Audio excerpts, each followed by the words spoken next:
Labdien, cienījamie klātesošie! Man prieks katru gadu maijā tikties arī klātienē ar cilvēkiem, kas labprāt vēlas uzzināt ko vairāk par sirds veselību. Un tā nu ir sagadījies, ka šis parasti jau saulainais un ziedošais mēnesis tiek veltīts sirds mazspējai, kas īstenībā varbūt nav nemaz tik jauka un ziedoša problēma. Drīzāk tā ir tāda sirds, ja sakot, dzīves kvalitāti stipri ietekmējoša problēma, ja tā nav laicīgi tikusi diagnosticēta un nav tikusi ārstēta. Un tātad, ja mēs skatāmies uz sirds mazspējas izplatību, tad šajos stabiņos jūs redzat, ka gados jaunu cilvēku vidū 20-30 gadu vecumā sirds mazspēja ir ārkārtīgi reti sastopama. Lai gan, protams, ka tātad ir cilvēki, kuriem jau ir kādas iedzimtas sirds slimības, un atsevišķas sirdskaitas ir pietiekami sarežģīti koriģējamas, un skaidrs, ka tas ietekmē sirds funkciju jau agrīnā vecumā. Bet lielākoties, protams, ar sirds mazspēju cilvēks saskaras ar vien vairāk un vairāk dzīves laikā, tātad pieaugot vecumam, mēs arī biežāk redzam pacientus ar sirds mazspēju, kuru iemesli ir visdažādākie.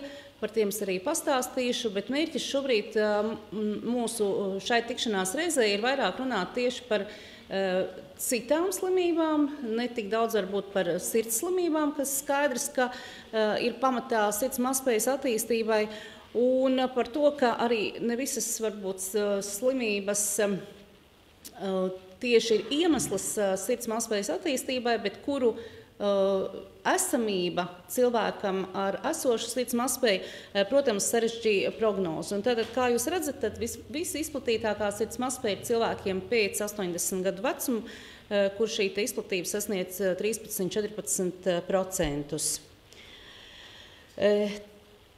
Kas ir īsti sirds mazspēja? Uzreiz gribu vērst jūsu uzmanību uz to, ka, protams, lai arī slimību klasifikatorā mēs varam atrast šādu kodu, to mēs īsti nevaram uzskatīt par tādu kā slimību pašu par sevi. Un kā jūs šobrīd redzat ekrānā, tad sirds mazspēja ir faktiski klīnisks sindroms. Un klīnisks sindroms atspoguļo tieši to, ka tur parasti ir iesaistītas vēl arī citas orgānu sistēmas, jo skaidrs, ka sirds funkcijai pasliktinoties, mūsu organisms tā ir izveidots, ka tiek,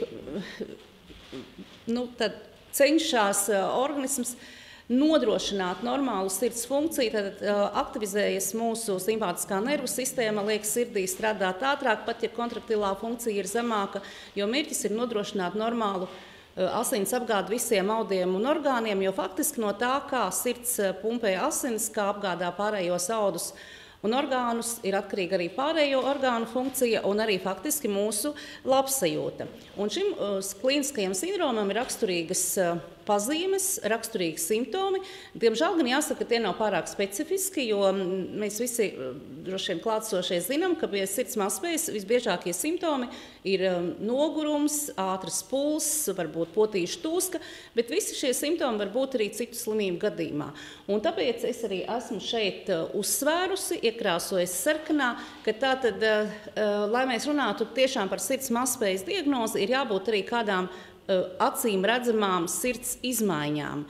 Tad nevar būt sirds mazspēja, ja sirds ir pilnīgi normāla, tad normāli dobumi, normāli vārstuļi, normāli sieniņas parasti, tad tādā mirklī, kad mums parādās kādas sirds mazspējas simptomi, ir kaut kādas struktūrālas izmaiņas, vai arī sirds dobumos ir palielināts spiediens. Tātad biežākie simptomi, kā jūs šeit redzat, un kā jau minēju, ir elpas trūkums, nespēks, sirdsklauves, bet skaidrs, ka ja jūs ar šiem simptomiem vērstos pie ārsta, tad ārsts noteikti arī objektīvi mēģinātu apstīties, vai nav kaut kādas pazīmes. Tātad tūska ir tā, ko gan jūs, gan arī ārsts redz ar aci. Mēs varam paklausīties sirdi, un iespējams, ka tur ir kādi trokšņi, varbūt arī plaušās varam auskultēt trokšņus. Pacientiem tad var mainīties svars, tad šķidruma aizturas dēļ svars var pieaugt, un atkal, teiksim, tādas izteiktākas sirds mazspējas gadījumā svars var samazināties. Un arī runājot par simptomiem, dažreiz novēro tādus varbūt ne tik specifiskus vai ne tik raksturīgus simptomus. Piemēram, var būt klepus tieši nakts laikā, vairāk elpas trūkums noliecoties uz priekšu, varbūt arī miega traucējumi, ēst gribas samazināšanās. Tā kā arī šādi simptomi ir raksturīgi sirds mazspējai. Bet šodien mūsu tikšanās mērķis ir tiešām vairāk runāt par blakus slimībām vai par slimībām, kuras varbūt par iemeslu sirds mazspējas attīstībai. Tātad nerunājot par kardiovaskulārām slimībām, ar kurām mēs domājam gan plaši izplatīto koronāro sirds slimību, gan paaugstinātu asinsspiedienu, gan tādas sirds muskuļu slimības kā kardiomiopātijas vai sirds vārstuļu slimības, kas ir visbiežākie iemesli, kāpēc mēdz būt sirds mazspēja. Bet tad gribu vērst jūsu uzmanību, ka arī daudzām vielmaiņas slimībām, un īpaši tas ir raksturīgs cukuru diabētam, vairogdziedzera slimībām, tad, ja ir šīs slimības, un viņas netiek pietiekami labi ārstētas, tas rezultātā var novest pie sirds struktūrālām izmaiņām, kas tātad būs pamatā arī sirds funkcijas traucējumiem. Arī dažādas infekcijas. Principā, jebkura vīrusa infekcija, gan gripa, gan covid, gan arī kādi citi respiratorie vīrusi. Protams, ne visos gadījumos, kad cilvēkam ir vīrusa infekcija, tas uzreiz nozīmē, ka būs sirds mazspēja, bet principā, kā viena no komplikācijām var būt arī vīrusu izraisīts miokardīts, un miokardīts savukārt var izraisīt sirds funkcijas traucējumus. Tad ir tādas dažādas vēl arī uzkrāšanās slimības, kur sirds muskulī var uzkrāties, piemēram, dažādas specifiskas vielas, piemēram, amiloīds, bet parasti tad šīs slimības skar dažādus orgānus, teiksim, arī nieres, arī sirdi, ne tikai tad sirdi, bet ja mums ir šādas slimības, tad mums jārēķinās ar to, ka tas var skart sirdi. Tad arī dažādas muskuļu slimības. Pēc būtības sirds muskulis arī ir muskulis, atšķirīgs, viņš nav tieši tāds pats kā skeleta muskuļi, un tad, ja skeleta muskuļus mēs tomēr kaut kā kontrolējam ar prātu, un, teiksim, saliecot roku vai kāju, mēs arī kaut kā ietekmējam šo te muskuļu darbību, tad sirds muskulis ir tas, kas strādā mums visu mūžu, automātiski, lēnāk, ātrāk, to atkal regulē mūsu centrālā nervu sistēma, bet, ja pacientiem ir kādas, var teikt, iedzimtas vai ģenētiski nosacītas muskuļu slimības, tad skaidrs, ka tas dažkārt var skart arī sirds muskuli. Un vēl viena tāda ļoti aktuāla lieta mūsdienās, protams, ir arī onkoloģiskas slimības, kas tiešā veidā reti skars sirdi. Protams, ka arī sirdī var būt dažādi šie te veidojumi, gan labdabīgi, gan ļaundabīgi, bet tas ir tiešām salīdzinoši ļoti, ļoti reti. Bet tā kā onkoloģiskas slimības, varētu teikt, kļūst arvien izplatītākas, un savukārt terapija kļūst arvien efektīvāka un labāk, varētu teikt, bet tomēr šīs ķīmijterapijas rezultātā, jo ir dažādas medikamentu grupas un ir arī tādas potenciāli kardiotoksiskas, tad ar nepārāk labvēlīgu ietekmi uz sirdi iespējams, un tad var būt arī tā, ka ārstējot šo te onkoloģisko slimību, tas var ietekmēt sirds muskuļu funkciju. Tāpēc, saņemot noteiktas medikamentu grupas, ir vienmēr regulāri jāveic pārbaudes.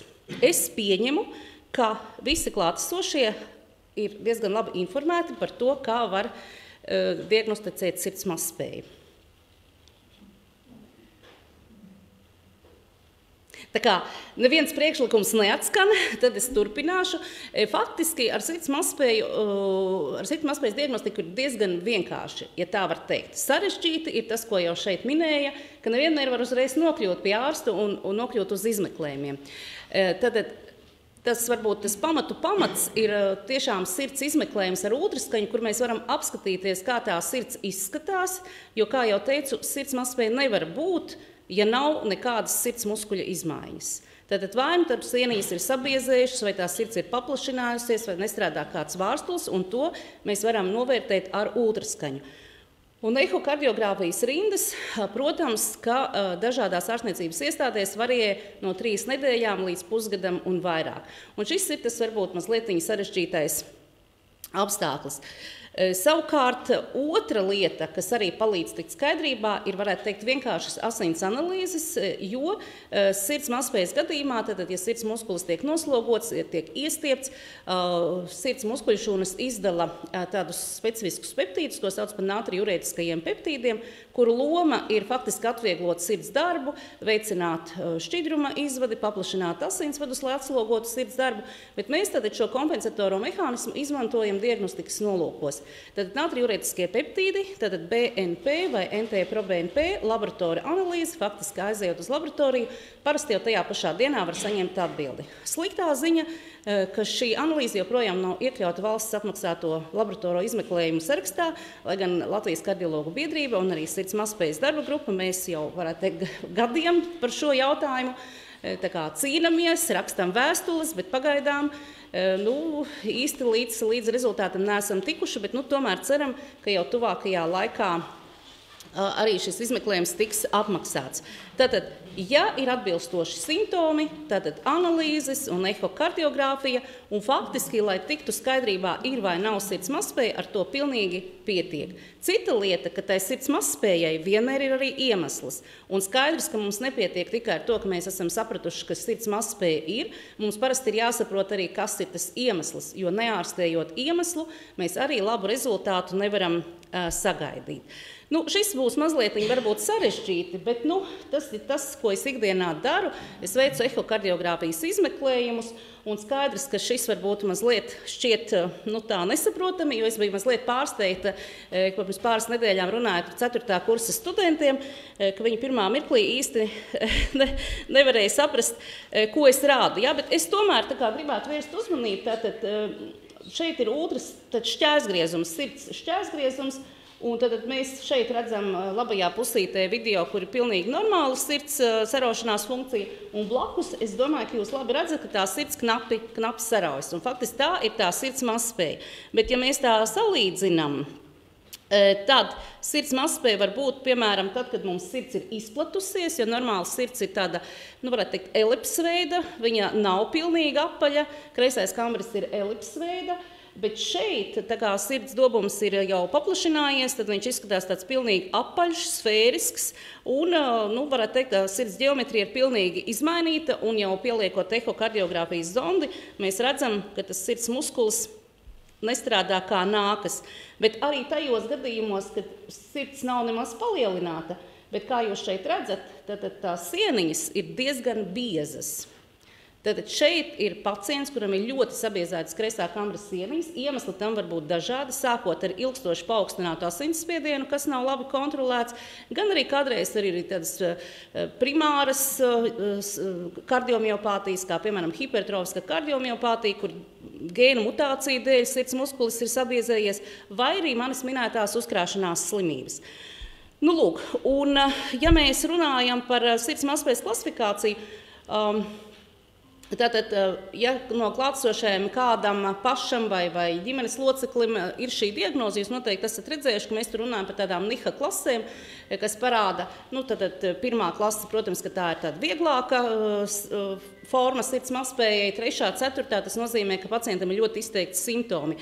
Un redzat, tas, kad mēs runājam jau par tiem simptomiem, ar ko cilvēks atnāk pie ārsta, kad mēs veicam izmeklējumu, tā faktiski no klasifikācijas viedokļa jau ir izteikta, varētu teikt, tāda sirds mazspējas stadija C, jo pacientam jau ir izmaiņas un ir simptomi. Bet tas, par ko mēs gribētu runāt, ir faktiski šī te A stadija labajā slaida daļā.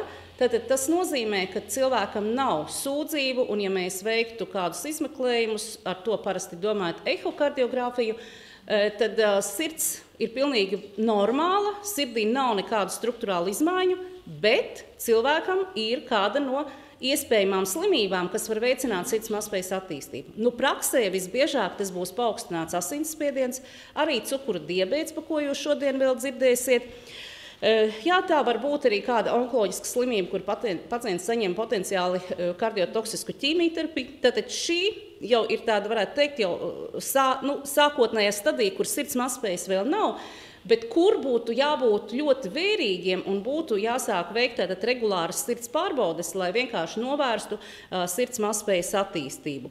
Bet tās blakus slimības, kas mēdz būt gan iemesls sirds mazspējai, gan arī vienkārši pacientam vienlaicīgi ar sirds mazspēju var būt dažādas citas slimības, kas ietekmē ārstēšanu, kas ietekmē arī prognozi.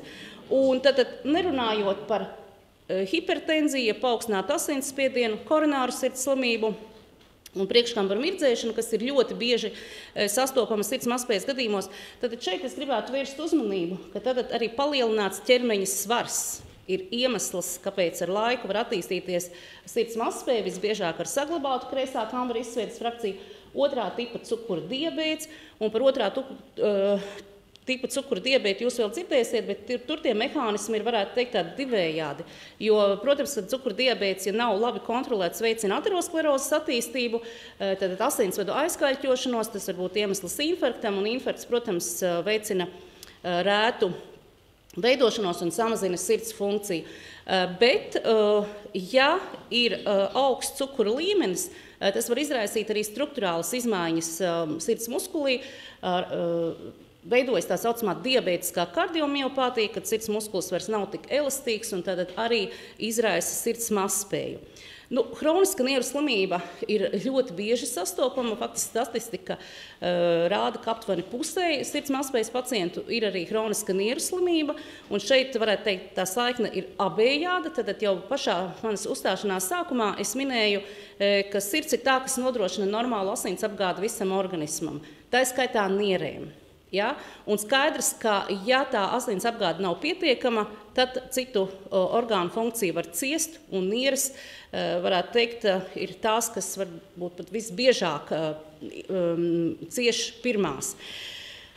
Bet jāsaka, ka arī tad, kad cilvēkam ir hroniska nieru slimība, piemēram, hroniskas glomerulonefrīts, vai varbūt iedzimta slimība nieru policistoze un ir nieru funkcijas traucējumi, raksturīgas izmaiņas ir saistītas ar asinsspiediena paaugstināšanos, ar sirds muskuļu pārslodzi, un tas savukārt nieru slimība ir tā, kas izraisa sirds mazspēju. Tāpat gribētu uzsvērt to, ka tiem, kam ir samazināta kreisā kambara izsviedes frakcija, vienmēr būtu rūpīgi jāseko līdz ne tikai hemoglobīnam, bet arī jāapskatās feritīns un transferīna piesātinājums, jo šiem pacientiem daudz biežāk ir dzelzs deficīts, kas arī būtu jāārstē, lai uzlabotu pacienta dzīves kvalitāti. Un faktiski vēl pirms es noslēdzu savu īso uzstāšanos, es gribētu parādīt arī tādus reālus datus, ko apkopoja tobrīd medicīnas fakultātes studenti, šobrīd kardioloģijas rezidenti Linda Zavicka, jo viņi skatījās, cik izplatītas un kādas ir biežākās blakus slimības cilvēkiem, kas ir nonākuši slimnīcā ar sirds mazspējas pasliktināšanos. Un tātad, kā jūs redzat, 70% bija priekškambaru mirdzēšana, 67% koronāra sirds slimība, arteriāla hipertenzija 65%. Šeit hroniska nieru slimība bija mazliet mazākā pusē, 42%, un cukurdiabēts 33%. Tātad tie ir mūsu pašu Latvijas kardioloģijas centra dati, bet kopumā statistika veidojas balstoties uz dažādiem sirds mazspējas reģistriem. Ir dažādās valstīs, katrai valstī ir savi, ir arī tādi kopēji Eiropas reģistri, un tad cukura diabētu novēro līdz pat 47% sirds mazspējas pacientu ir cukura diabēts. Un savukārt 9 līdz 22% cukura diabēta pacientu novēro sirds mazspēju. Un tas, kas ir būtiski, mēs arī kā Latvijas kardioloģijas centrs piedalījāmies tādā ilgtermiņa reģistrā.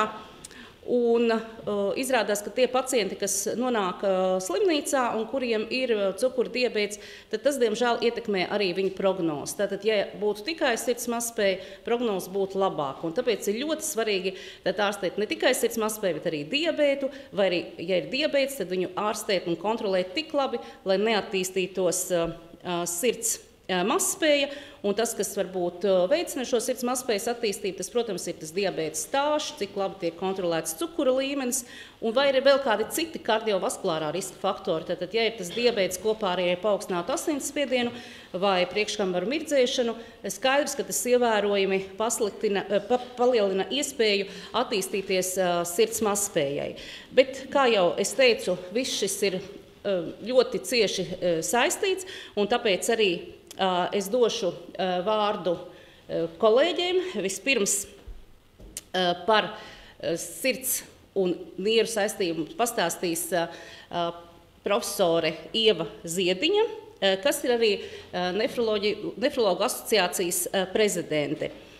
Bet pirms es pametu šo vietu šeit jūsu priekšā, es vēlreiz gribu tikai uzsvērt to, ka, ja mēs runājam par sirds mazspējas ārstēšanu, tad iespējas mūsdienās ir ļoti plašas. Tā nav tikai medikamentu ārstēšana. Ir arī dažādas implantējamas ierīces, palīdz cirkulācijas sūkņi, un, kā jūs zinat, pat ir iespējams transplantēt sirdi, bet tomēr pamats ir medikamentu lietošana.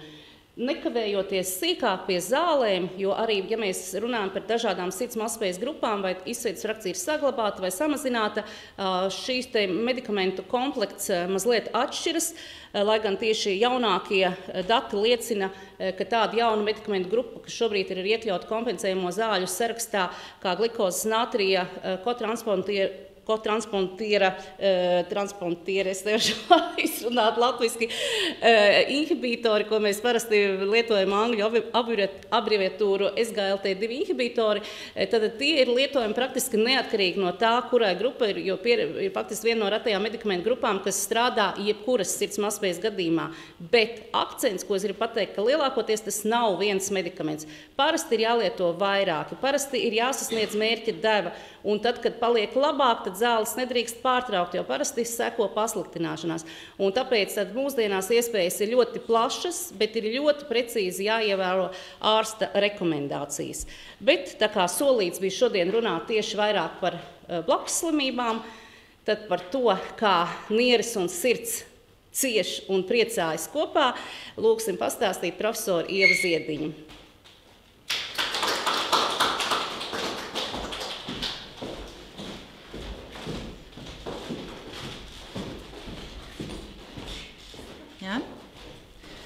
Labdien visiem, un tad šodien mans uzdevums ir jums pastāstīt, kāda ir saistība, un vai ir, un ja ir, kāda tā saistība ir sirdī un nierē. Tad, kā jūs domājat, kas tas tāds ir? Tāda schēmiņa, daudz celiņi, tādi, tā kā, kaut viens minējums, kas tas varētu būt? Metro schēma. Nu, jā, tie ir daudz visādi celiņi, taciņas, kur brauc mašīnas un kur notiek kustība un visi pārvietojas. Un tad tā ir, protams, satiksme pilsētā. Un vai mums organismā ir kaut kas līdzīgs tādai satiksmei pa celiņiem, taciņām, kur visi kustās, līnijām brauc, vai ne? Jā, tā ir asinsrita organismā. Un tāda viņa arī izskatās schēmā ļoti līdzīga. Un iedomājieties, kas notiek tagad, ja mums uz ceļa ir liels negadījums, veidojas sastrēgums, visi sastrēgst tas ceļš, sastrēgst arī nākošais aiz pagrieziena ceļš, un visa pilsēta beigās sastrēgst, un neviens nekur uz priekšu netiek. Un līdzīgi ir arī ar sirds mazspēju. Ja tur ir sastrēgums un vairs nekustās viss tā, kā būtu jākustās, tad cieši arī viss pārējais, kas ir šī sistēmā iesaistīts. Nu, lūk, un tad jautājums, ja cilvēkam ir sirds mazspēja, vai cieši arī citi orgāni, un jūs jau arī tagad zināt atbildi uz šo jautājumu, un tā atbilde, protams, ir jā.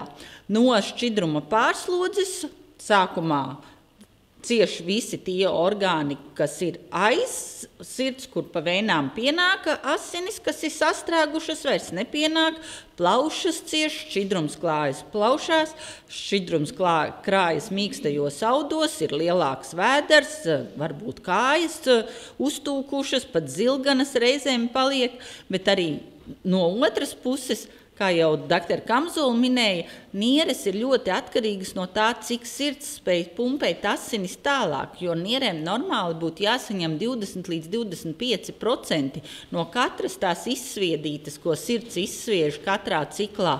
Un iedomājieties, ja sirds nespēja to izdarīt tā, kā ir vajadzīgs, tad, protams, nieres nesaņem šīs te apskābekļotās asinis un veidojas nieru mazspēja. Un tad jautājums, kādas ir nieru funkcijas, ko normāli nieres dara, jo parasti par SirdLV pasākumos tiek runāts par sirdi, tad šobrīd jautājums vairāk par nierēm, to, ko jūs vēl nezināt. Un tad pirmkārt nieres izvada vilmaņas galaproduktus, un mēs viņus arī varam nosaukt par atkritumu produktiem no cilvēka organisma. Nieres palīdz noregulēt līdzsvarā sāļus un ūdeni, lai mums būtu ne pa daudz ūdens, ne pa maz ūdens, un būtu visi nātrija, kālija, visi elektrolīti tādā balansā tieši kā būtu jābūt.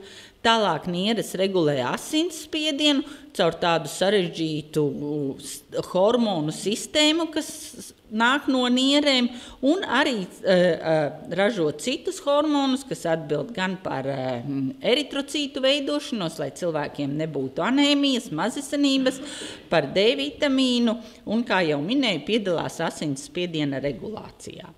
Un tad kādi ir tie bāzes parametri, kā novērtēt nieru funkciju? Un tad ir vajadzīgas diva veida analīzes. Ir vajadzīgas asins analīzes un ir vajadzīgas urīna analīzes.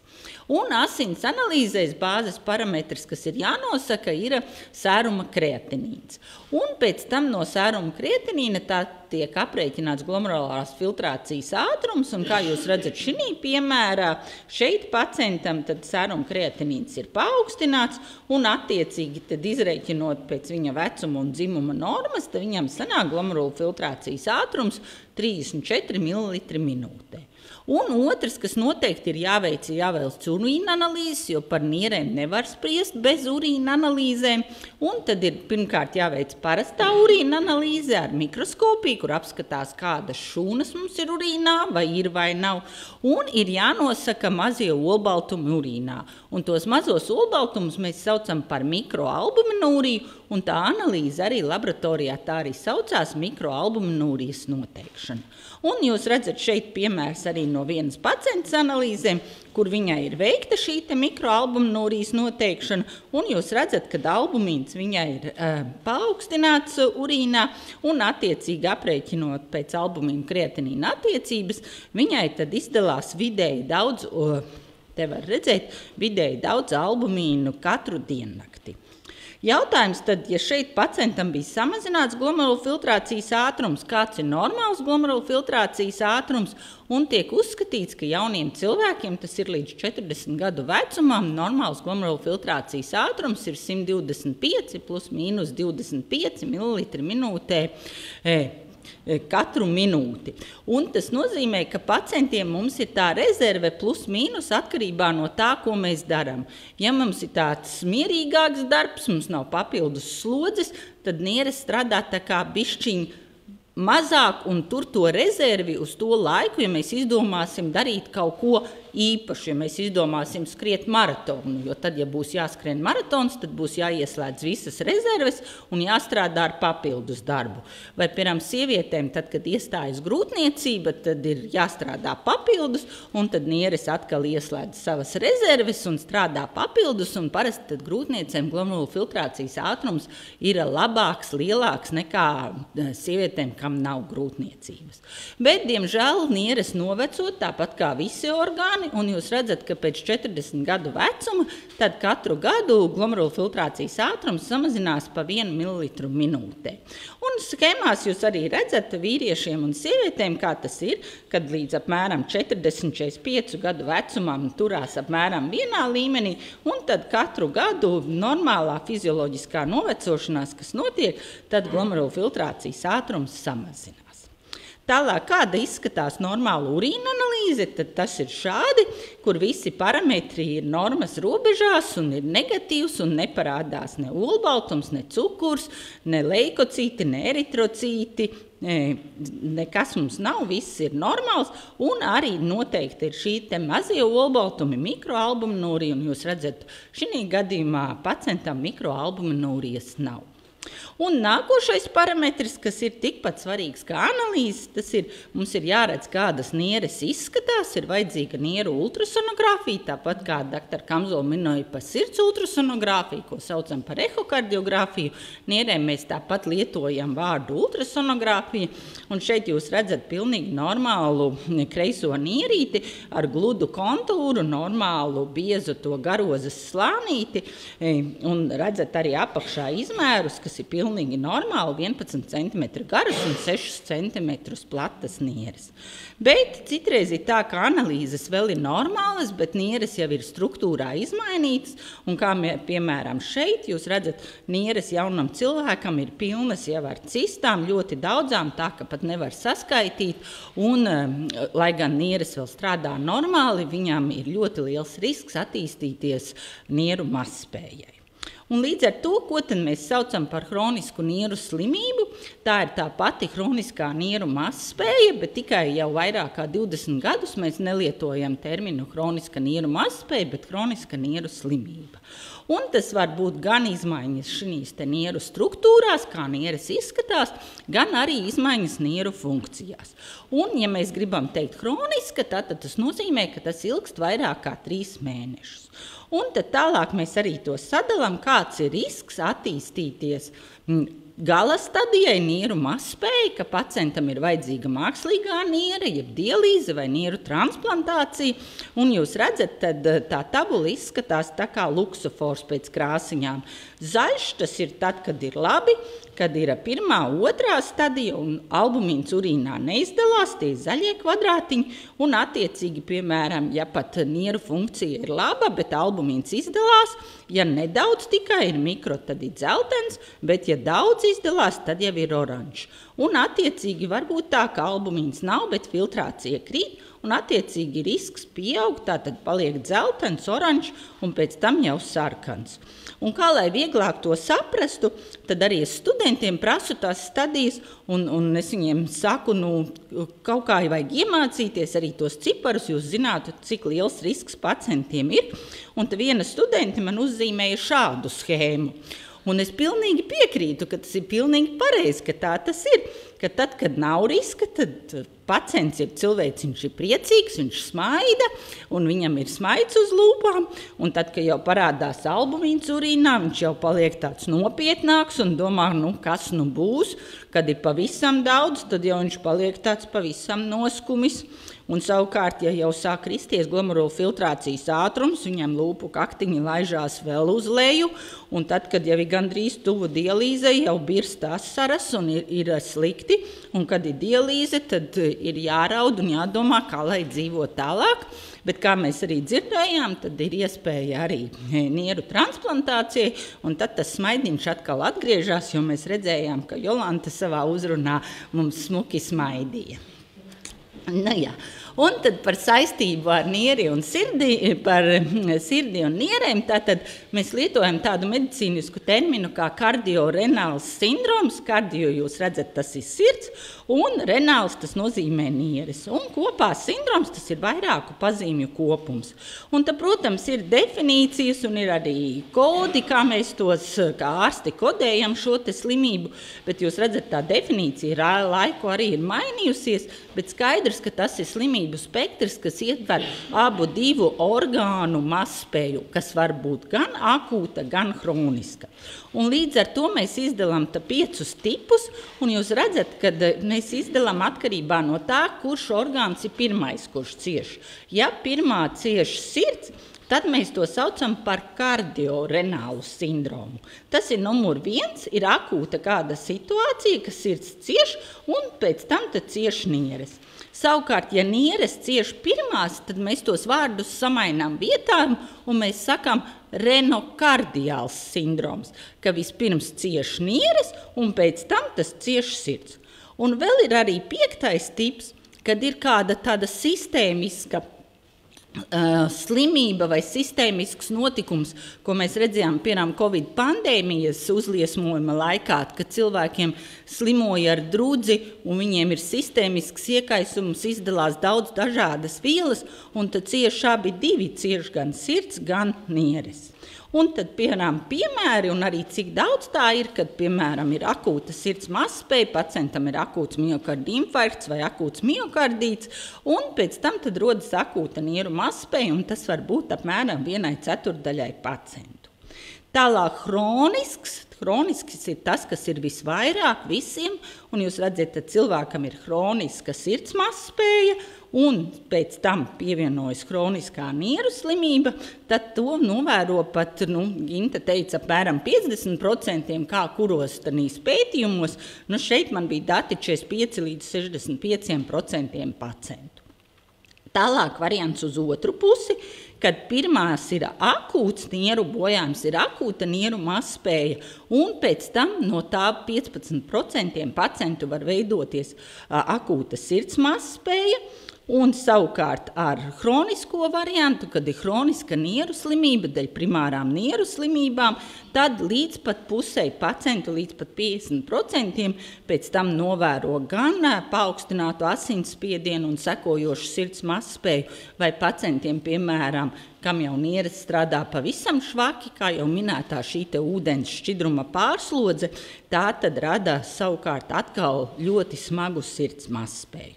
Un sistēmiskais kardiorenālais sindroms, piemēram, kad ir sepsis, kad ir mikrobi iekļuvuši asinīs, vai, piemēram, pacientam ir smaga gripa vai Covid-19 infekcija, vai tas būtu akūtos gadījumos, kad cieši abi divi sirds un nieres, vai, piemēram, kā tas ir hroniskā gadījumā ar cukura diabētu, tad tas ir ilgstoši, ka no šī sistēmiskās slimības cukura diabēta tad attīstās gan hroniska sirds mazspēja, gan hroniska nieru slimība. Un kāds varētu izskatīties tipisks pacienta stāsts, un tad, kad mēs iedomājamies, kā tas varētu būt, tad mēs iedomājamies 60 apmēram gadus vecu vīrieti, kuram ir aptaukošanās, ir paaugstināts asinsspiediens un arī ir 2. tipa cukura diabēts. Viņam parādās sūdzības par elpas trūkumu, par kāju tūsku, un viņam samērā asinsspiedienu, viņam asinsspiediens ir, teiksim, 150/90, sēruma kreatinīns ir paaugstināts 160, un aprēķinot filtrācija ir 42 ml minūtē, ir arī mikroalbuminūrija, paaugstināts šis te natriurētiskais peptīds, un arī ir samazināta kreisā kambara izsvieda, mēreni samazināta.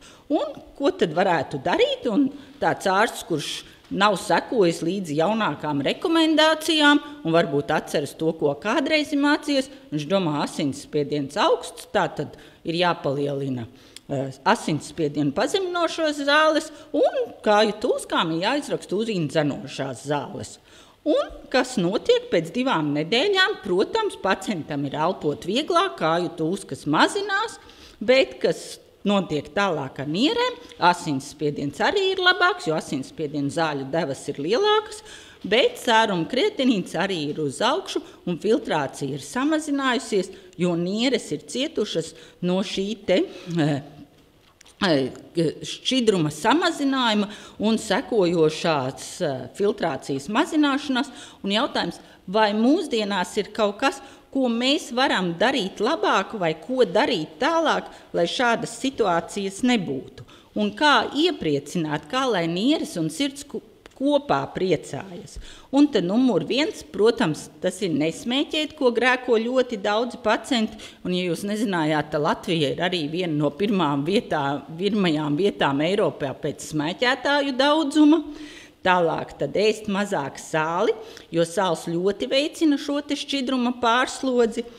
Tālāk regulāras fiziskās aktivitātes, un tad ir aktivitātes, kuras droši var izpildīt jebkurā vecumā, kā ātra soļošana, nūjošana, dejas, un jūs zinat, ka vismaz 5 reizes nedēļā tas ir vajadzīgs.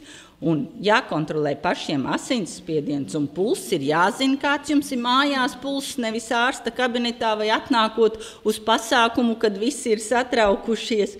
Un jāseko līdzi svaram, jo svars, ja katru dienu mainās, katru dienu ir pa kilogramam klāt, skaidrs, ka tas jau ne jau tauku daudzums pieaug. Ja katru dienu pieaug pa kilogramam, skaidrs, ka tas ir šķidruma aiztura, ūdens aiztura organismā.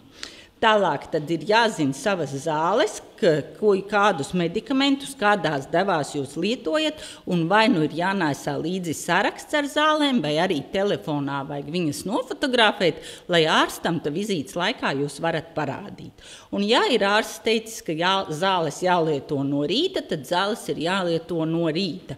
Un nevis šodien es nācu pie jums uz vizīti, tāpēc es zāles nedzēru. Nē, lūdzu, tā nedarat. Un, ja jālieto 3 reizes nedēļā, te jālieto 3 reizes nedēļā. Nevis šonedēļ es nelietošu, es lietošu nākamnedēļ. Un pēc iespējas mazāk lietot nesteroidos pretsāpju zāles, mēs sakam ibumetīnam un diklofenakam nē, un mēs mēģinām lietot tos medikamentus, kas pasargā sirdi un nieri, un klausām ārstus, kas ir mācījušies un zina, kāda ir mūsdienu sirds un nieru mazspējas terapija. Un tie medikamenti, kas aizkavē sirds un nieru mazspējas attīstību un progresēšanu, ir 3 lielas grupas. Tad pirmos mēs medicīniski saucam par AKE inhibitoriem un angiotenzina 2 receptoru blokatoriem.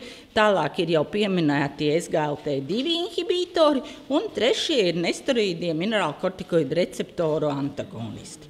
Un arī mēs to redzam visās jaunajās vadlīnijās, kur šie medikamenti ir pieminēti, un jau minēti SGLT2 inhibitori pirmā vietā, pašā pirmā rindiņā, pirmajā ailītē, ka tie ir tie, kas pasargā jūsu sirdi un nieres. Un kā viņi darbojās? Viņi darbojas caur to, ka viņi izvada no organisma cukuru un nātriju. Un līdz ar to jūs redzat, cik daudz seko visādas labas lietas, ko viņi izdara, un noved mūs pie sirds un nieru aizsardzības, jeb protekcijas. Un ir arī pētījumos tagad jau zināms, ja pacienti saņem šos te medikamentus, pacienti ar hronisku nieru slimību, tad viņi var aizkavēt to laiku, līdz viņiem būs jāsāk dialīze apmēram pa 13 gadiem. Un iedomājieties, ko tas nozīmē vienam strādājošam cilvēkam, vai viņam ir jāiet uz dialīzi šogad, vai tas būs pēc 13 gadiem, kad varbūt jau tas cilvēks būs pensijā un viņam būs sen mainījušies visi apstākļi. Un kā tas izskatīsies mūsu tabuliņā, tad kur viņš bija bēdīgs un nolaidis actiņas un lūpiņas, viņš jau sāk palikt smaidīgāks un vismaz tā sejas izteiksme ir bišķiņa optimistiskāka. Un kopumā, ko tad mēs varam secināt, kad sirds un nieres savā starpā ir cieši saistītas, un hroniska sirds mazspēja un hronisks kardiorenāls sindroms arvien biežāk ir hroniskas nieru slimības cēlonis. Mūsdienās ir iespējams aizkavēt hroniskas sirds mazspējas un hroniskas nieru slimības progresēšanu, un visiem pacientiem ar hronisku sirds mazspēju un hronisku nieru slimību ir jāsaņem nemedikamentozās un medikamentozās terapijas rekomendācijas, un medikamenti, kas ir sirds un nieru mazspējas ārstēšanai, ir jālieto regulāri un ilgstoši, un uzsvars uz vārdu ilgstoši. Paldies par uzmanību! Un tagad ir man gods iepazīstināt jūs un stādīt jums priekšā doktori Kristīnu Duceni, endokrinoloģi, kas stāstīs par 2. tipa cukura diabētu.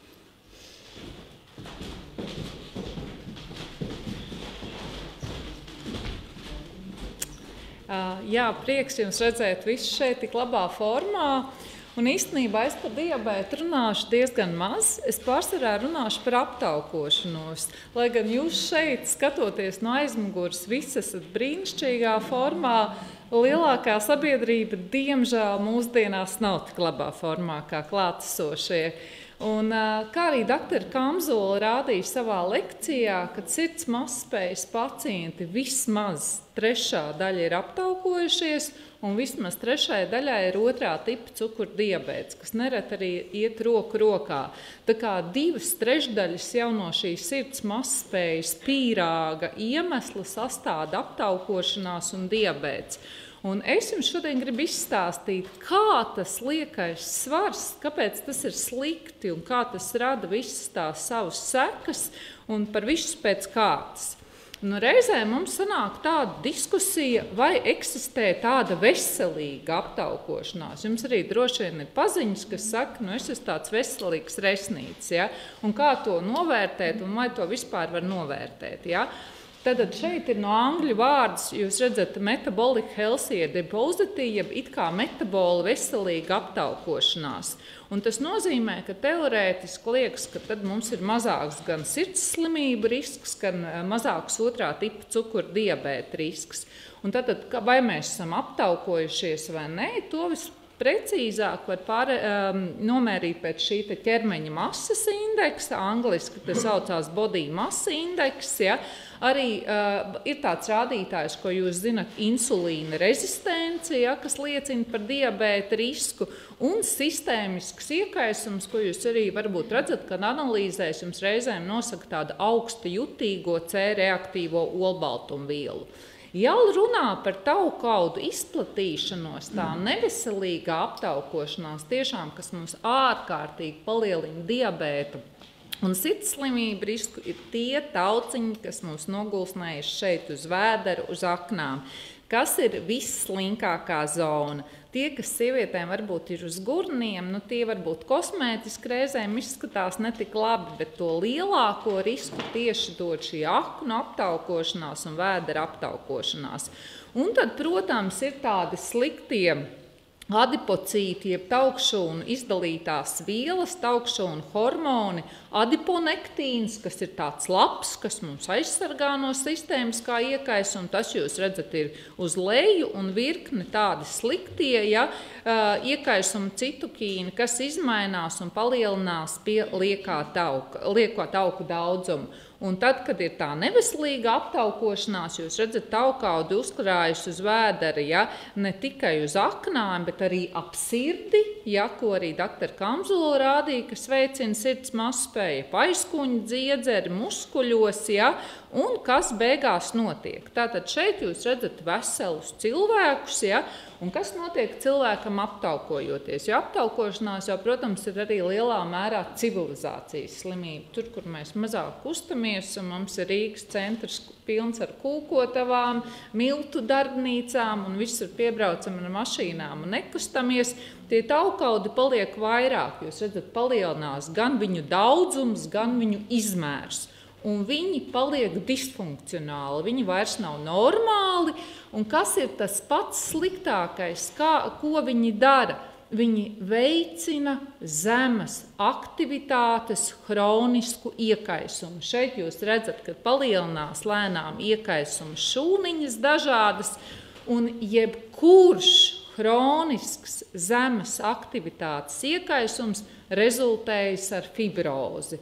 Sirdī tātad redzējāt, dr. Kamzola jums rādīja, kā sirds aptaukojās, kreisais kambars ir tā sirds pildīšanās vieta, un ja tur sākumā ir tauki, tad beigās tie tauki, tur parādās dažādi arī iekaisumi citukīni, un arī tādi, kas veicina to audu sacietēšanu, viņi vienkārši paliek cieti. Un tā kreisā kambara pildīšanās vieta, ja, viņi tātad paliek tāda rigīda, cieta, ja, un tas ir tas mehānisms, kā cilvēkiem ar adipozitāti, tātad ar aptaukošanos un otrā tipa diabētu veidojas sirds mazspēja, pat bez infarkta. Ja. Un tā tad otra lieta, ja, arī, ko jūs labi zinat, ir iekaisums pie liekā svara un arī veidojas insulīna rezistence. Tātad insulīns ir hormons, kas cilvēkam samazina cukuru asinīs, liekā svara apstākļos viņš slikti darbojas. Ja? Un ja viņš slikti darbojas, protams, ir diabēta risks. Tātad šis hroniskais iekaisums un insulīna rezistence ir tie, kas tālāk palaiž visus bojājumus. Ja? Un, protams, insulīna rezistences apstākļos ir daudz lielāks otrā tipa cukura diabēta risks, jūs redzat, ja? Kā mēs tikko runājām, arī sirds mazspējas un hipertenzijas risks, ja? Un, protams, arī hroniskas nieru slimības risks. Tātad mēs varam teikt, tādas veselīgas aptaukošanās nav. Jo jūs redzat, pat teorētiski tiem, kam sākumā vēl nav šīs slimības, ja, aptaukošanās ievērojami palielina gan koronārās sirds slimības risku, gan cerebrovaskulārās, gan, protams, arī hroniskas sirds mazspējas un nieru slimību risku. Tātad aptaukošanās ir slimība. Tā ir nopietna slimība, kas veicina ne tikai šīs sirds un nieru blakus slimības, bet redzat arī ļoti daudz citu slimību. Un tagad ir pierādīts, ja mēs runājam par smēķēšanu kā pirmo audzēju iemeslu, principā aptaukošanās ir otrais biežākais arī audzēju iemesls pasaulē.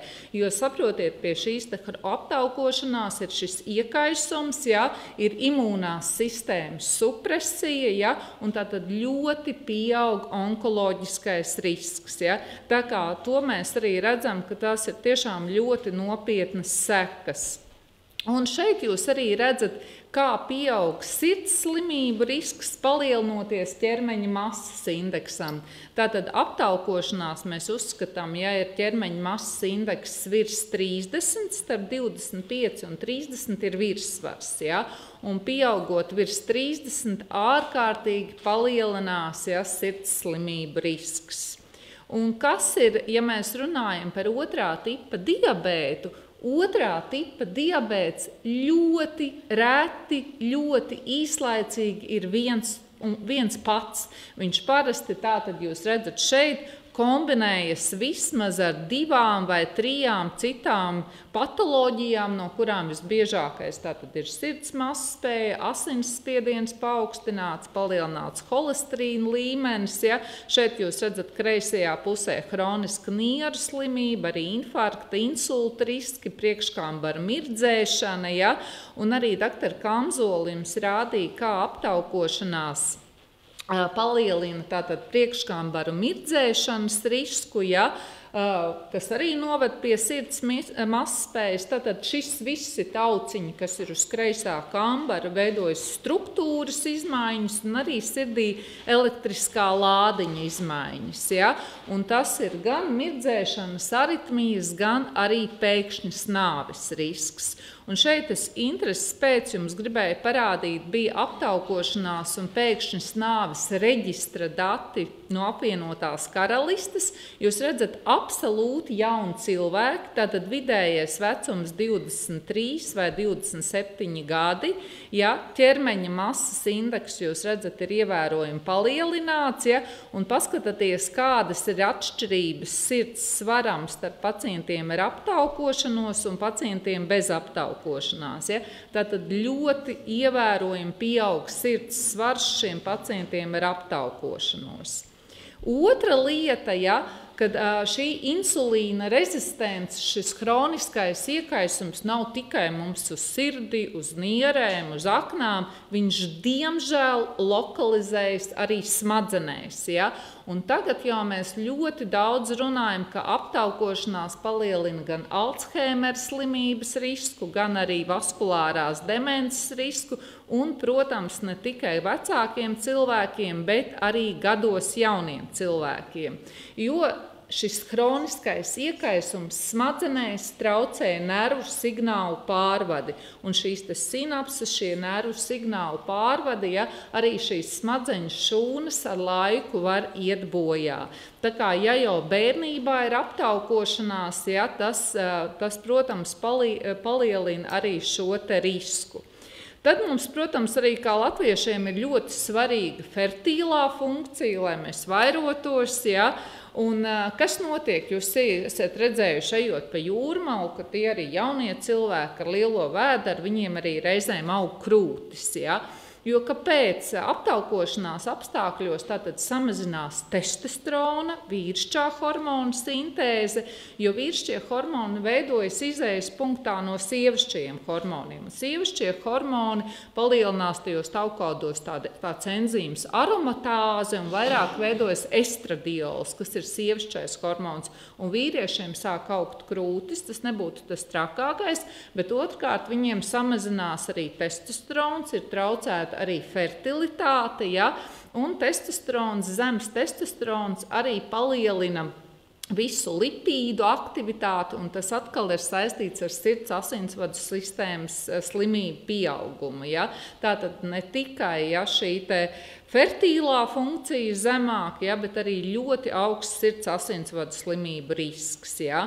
Un šeit tad jūs arī redzat, kā pieaugot ķermeņa masas indeksam, tātad paliekot pacientam vairāk ar liekos svarus, samazinās testosterona sintēzi vīriešiem. Ja? Un šeit ir principā jūs, kas ir ļoti svarīgi, iedrošināt tos apkārtējos, kas nav tik labā formā kā jūs, kad pat neliela svara samazināšana dod jau ļoti daudzus progresīvus ieguvumus. Ja? Tātad gan cukura diabēta aizkavēšana, gan paša cukura līmeņa uzlabošanās, gan arī lipīdu uzlabošanās. Tad jūs zinat, ka tie cilvēkam ir ļoti liekas svars, viņi arī krāts, ne tikai blakus jums, bet arī teātros un koncertos. Ja? Arī tādējādi mēs varam samazināt šo te obstruktīvo miega apnoju, protams, tīri mehāniski arī osteoartrīti, jo ir vieglāk kustēties. Jaunām sievietēm, protams, tā ir fertilitāte un policistisku olnīcu sindroma uzlabošanās, tātad ļoti daudz ieguvumu. Un tātad arī fiziskā aktivitāte, kustības ir tas, ar ko mums ir jāsāk pirms zālēm. Un ja mēs redzam, ko tas dara ne tikai uz mūsu vēderu un uz citiem tauciņiem, ļoti svarīgi, ka fiziskā aktivitāte ļoti labvēlīgi ietekmē mūsu kognitīvo funkciju smadzenēs. Ja? Jūs redzat, kā smadzenēs uzlabojas asins plūsma, šie insulīna signāli, sinapšu pārvade, un tādējādi mēs arī samazinām šo, teiksim, lielākā vecumā Alzheimera slimības risku. Ja? Saviem tuvākajiem, kas jums ir blakus, ja? Noteikti vajag dot arī vienmēr tādus veselīgus paradumus, ja, kā saglabāt zaudēto svaru, ja tas ir reiz, teiksim, tā izdevies. Ja. Ļoti svarīgs ikdienā tiešām ir ēšanas režīms, ja, ēst regulāri, bet ne ātri, lēnām, katru kumošu sakožļāt, tad jau vien tā porcija liksies lielāka. Daudz vairāk ir jālieto šķiedrvielas, kas liek arī zarnam kustēties. Ja. Vislabāk arī iet ar kājām, bet ja tie, kas brauc ar mašīnu, to likt, es, piemēram, no darba ar 20 minūtes šeit atnācu kājām, tālāk nevis izmantot mobilī, nelietot liftu, bet iet ar kājām, ja. Arī iedrošināt, ja, pa vidu starp tiem datoriem savus bērnus un mazbērnus piecelties un izkustēties, un arī tās fiziskās aktivitātes, ja, tātad diezgan daudzveidīgas pielietot. Ja. Jo tam visiem, ja, darbs ar svaru un domāt par ēšanu ir darbs, tā ir ikdienas sastāvdaļa, nevis tikai tad, kad mums paliek laika. Jo to, ko mēs zinām, tad jau, kad tad ir diabēts, ja, un pēc liekā svara, tas ir viss būtiskākais sirds slimību risks dzīves laikā, salīdzinot ar citiem riska faktoriem. Un tāpēc mēs esam šeit, jo visas kopā, gan ar kardiologu, gan ar nefrologu, ja, jo jūs redzat, ka ļoti svarīgais ir šis te komandas darbs un šī te pieeja pacientam no visām pusēm. Ja. Un tikai tā, ja mums ir tādas lidmašīnas, kas lido visos virzienos, ja, tas mums palīdz sasniegt mērķi un, protams, arī ļoti svarīgi, cik mēs esam empātiski no abām pusēm. Jūs, kas ir gatavi piedalīties, un mēs, kas esam gatavi sniegt jums padomu. Paldies jums par uzmanību.